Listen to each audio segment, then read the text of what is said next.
tahimik na tahanan kung saan naninirahan ang isang batang iniwan, isang anak na babae ang nagising mula sa ingay na narinig.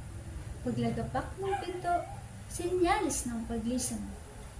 Ang ingay ay naglaho kung saan nagkalat ang katahimikan.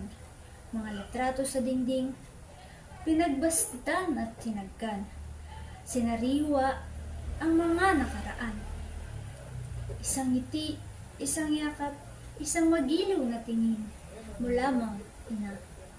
Hinahanap sa gabi, puso'y nahahati sa iyong piling nais mahagkan muli. Paglisan.